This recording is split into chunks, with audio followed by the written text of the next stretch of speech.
Hey guys, this is going to be my first voiceover. I thought there was really no better video to do it than the one that I basically had a little bit of everything go wrong, but learned a little bit of a lesson along the way. I'm going to walk you through this real quick and show all my screw-ups. Hopefully it helps some people out there. I don't know. Everybody has their trees. Sometimes they go good, sometimes they don't. So I've got eight to 10 of these trees. There might be a couple more. Staged basically to fall towards the ravine you guys basically see on my right side right now. There's a couple setting back. So I decided to basically put a notch in them all, give them a little back cut, leave some holding wood, and take them all out from this big guy in the back, big popple. And this is where things start to go wrong. The tree guy, I'm really hoping you can give me some pointers here, buddy. I've been watching a lot of your content, but appreciate the support you've been given and the comments and whatnot. But listen up right here.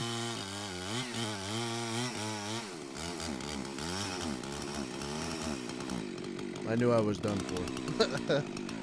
So I've got about 2 inches of holding wood on both sides.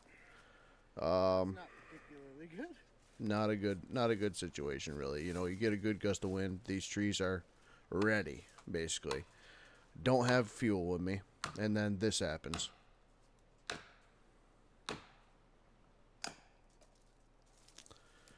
That's my last wedge.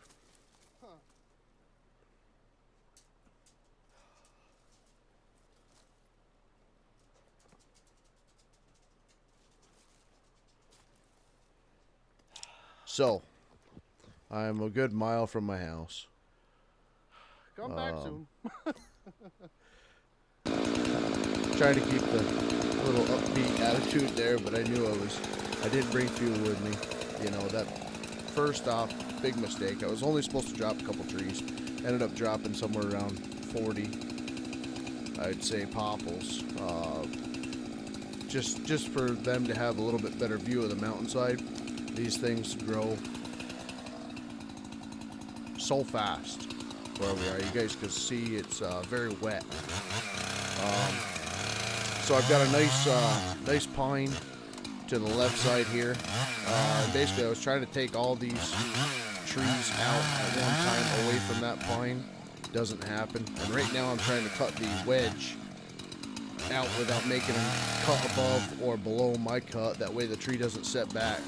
There'll be one hole, drive it through, but the wedge was fighting me tooth and nail here. So, ended up getting discouraged and rushed this. Didn't leave the holding wood like I should have on the right side of the tree. Basically cut through, and didn't cut through the tree, thank God, but cut equal, and I actually had one limb. You guys can see the tree to my back right now. It's close. I left that one because behind that is that pretty decent pine. I left that tree because I didn't want to wipe the limbs off the pine behind it. So I was kind of hoping that this tree was going to roll off of the one to the left of me and into the 8 to 10 that I had set up.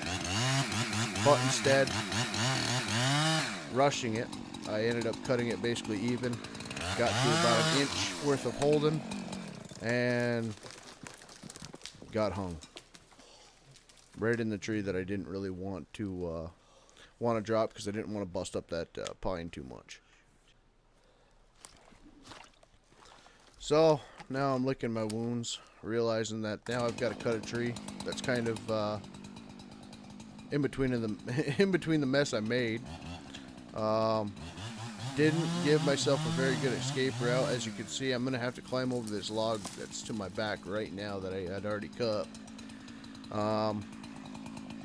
Biggest thing when you're doing these trees, besides confidence, patience, and, you know, like I said, I'm talking out my butt right now because I really am learning with every tree I cut.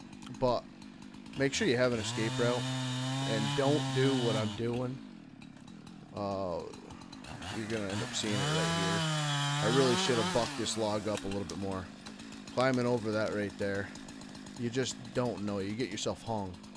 And there's videos out there of people having to jump over, you know, a tree they fell. If they would have bucked it up, they wouldn't have had that issue. But it all goes well. I didn't have a very decent undercut. That's why that one popple is still standing, but it got topped. Either way, nothing came back. And basically here I'm giving a little overview of the lay of the trees we took with that one swipe there. I'm going to show the stumps off because, like I said, I'm all about the learning, and I really don't have anything to hide. I realized the back cut was a little high, well, very high, but I think it was about 1.5 inches above the notch. I do have some that look pretty decent, but this shows the, you know, the holding wood I left on them. And then we've got a lot of punky crap in the middle of these too. You can see it splitting, and so either way, they were basically this. I did this that way I wouldn't be crisscrossing trees because the tops of some of these were leaning back so bad. So I figured with one big tree I could knock them all over. That worked, but long story short, it was risky, and it could have went bad quickly. But keeping it lighthearted, just showing my mistakes and showing where hopefully we can make progress here. And thanks for any constructive criticism. God bless, and we will see you next time, guys.